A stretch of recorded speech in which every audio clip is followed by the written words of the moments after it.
stops tonight on the All Sports Report.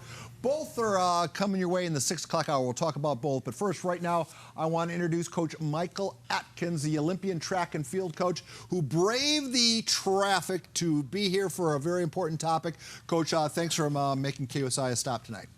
Thanks for having me to talk about track and field here in our local section. Right now, you're in off-season conditioning. Where are we in the track and the field season? You have that's a spring sport, right? Yeah, it's a spring sport. It actually officially starts February the 17th. The school where I am, we've actually been participating in some off-season training, and we'll be winding up in the next 2 weeks, getting ready for the start of the actual season. You didn't come all this way without a very important topic on your mind. Let's start with the overview. What is the pressing concern right now in track and field as you see it? I've been at the Olympian High School for this will be the start of my 3rd year. And I put a proposal together for our conference coaches, the Metropolitan Conference, and also our track advisory, which are league reps from all of the conferences across, our section, to look at the possibility, the feasibility, the will to increase the number of divisions at our state level. Currently, our state championship. Currently, there's 1 division in our state championship, and I believe there's an opportunity that we can increase that to involve more deserving youth of that opportunity. So to spell that out, basically it doesn't matter if you go to a school of 6 or 6,000. If you qualify for state, you're competing against one and all. There is 1 division, 1 big open division. So the biggest school kids compete against the small school kids. So if you're a state champion in track and field in California, that is a legitimate state champion, right? Without question. California is the premier high school track and field championship in the country. And so that is certainly a fact. Okay, but if you're king for the day, you want to change that and explain to how first of all, you want to make more divisions, so there are more state champions. Right. In track and field, as we mentioned, it's only 1 division in California. There are a number of states that have multiple divisions, much smaller states that have multiple divisions in their state championship meet. And I think it's time, after almost a little over 100 years of existence of the CIF, to look at, is there a feasibility or possibility to do that? So we're looking at the proposal, looking at 6 divisions. Statistics, I think, bear that out. It may start slow, as they did in football, quite frankly, but I think statistics bear it out, and I think it would be great for the kids that compete in track and field. And the motivation for something like this is because there are a lot of great athletes who get left out of the state meet. A lot of incredible athletes. And the goal of the CIF is to have a positive athletic experience for as many kids as possible. So that's kind of the motivation for this. Or am I putting words in your mouth? No, you're exactly right. It's to provide deserving student athletes who can excel in track and field, to provide them with that opportunity to experience the state meet. Again, in number of states, Texas being 13, Illinois being 3 divisions, Florida 6, so North Dakota, small state, as far as population-wise, 2 divisions in their state meet. I think California, at the minimum, we could do 2. All right, now we're going to reach out to Commissioner Schneep. He was out of town, but I'm guessing he's going to be in your corner because he certainly has spoken to the more positive experience for as many athletes as possible in other sports. So I'm betting he's in your corner. I'm betting most of the commissioners will be. What will be the other than, don't give me the tradition of it all, because what's the argument besides tradition for keeping it the way it is?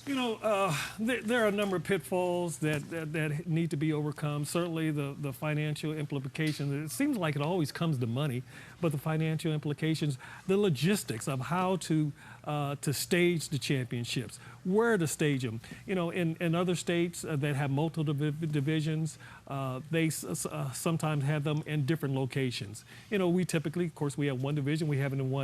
How to qualify athletes into that. We've actually done that, though, in San Diego. In San Diego, we have 2 divisions at our section championship, and actually there's a proposal on hand right now to increase that for the next season to 3. So San Diego's been a leader in that, and there's other sections that have that, but it can occur if there's a will for it to occur. All right, let me offer you my argument against it. Go ahead if you could roll it. I know it happens only once every Haley's Comment, but you have that. This is a basketball movie from Hickory High. Back in the 50s, Indiana had a one-size-fit-all state basketball tournament, and you would get every now and then the story of this little school knocking off the big city school. If we go to divisions, you won't get that David slays Goliath story anymore. Now it'll be more kids competing against kids from their size schools. Right. And you know what? When we see that now, quite frankly, in track and field. I'm thinking of, and I won't give the school, but I'm thinking of a top long jumper. I'll just put it that way.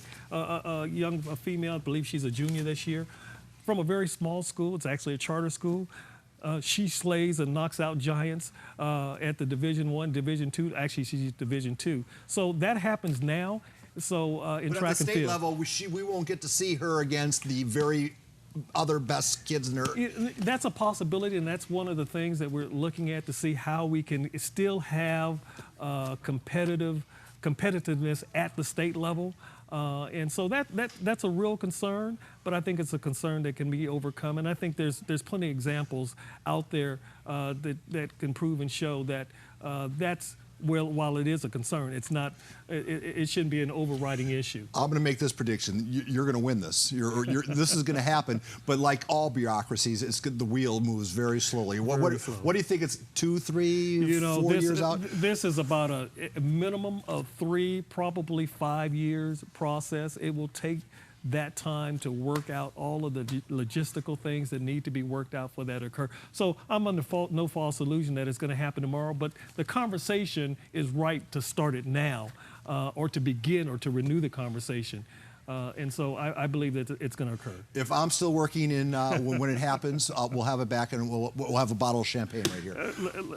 Let's do something celebratory. I'm going to take you in probably down some alleys here you weren't expecting. Back in the 80s, there was a researcher by the name of Goodman, I believe it was, and he did a study of 198 Olympic athletes, and he asked them if you could take this drug that guarantees you a gold medal but will knock 5 years off your life, would you do it?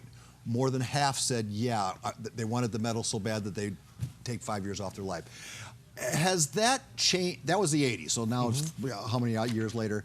Has that attitude amongst athletes changed, do you think? You know, performance-enhancing drugs, certainly has been an issue for a number of years. It was an issue when I was competing in track and field not so really at the high school level, but certainly at the collegiate level. And I think our national organization, meaning USA Track and Field, and the international community has really worked on that particular issue. And we actually have programs. I also, in addition to high school coach, I actually work with our local youth club community. And that is an issue that we've taken on to impress upon parents and young people that performance-enhancing drugs is not the way to go. We want you to compete clean. We want you to complete honesty, and you can better enjoy that Olympic medal that you get or that state championship by competing clean. Before we let you go, your son was in this studio, what, how many years ago? 5 years ago. 5 years ago. He was in, I believe, in Brandon Stone featured him in one of his student athlete spotlights. Sure, I plan to make myself known. I like to get through the whole one cut. Just use my speed to outrun the safety. I could see him being in politics. I could see him being a lawyer. I could see him being a teacher. I could see him playing football. I could see him coaching. It's kind of like Maya Angelou says: whatever is in his vision, he's going to do. Things have changed considerably in the sport of football since those 5 years since you played for Coach Starr at Helix. Has your attitude towards football changed in the 5 years since Michael was running the ball for Scotties? When he was playing, he went to University of Colorado, had a pretty good career there. It hasn't changed, but, as a parent and, over the last 5 years, the whole issue of concussions have come up. Certainly track and field, you could have a concussion in track and field. You're less likely for that to occur. But, I still love the sport of football. He's done well, and many others do well. We just got to make it safe. Only if you missed the pole vault pit would you suffer. All right, that's it for now. The 5 o'clock newscast is over. The 6 o'clock newscast is coming around the bend. We'll be right back.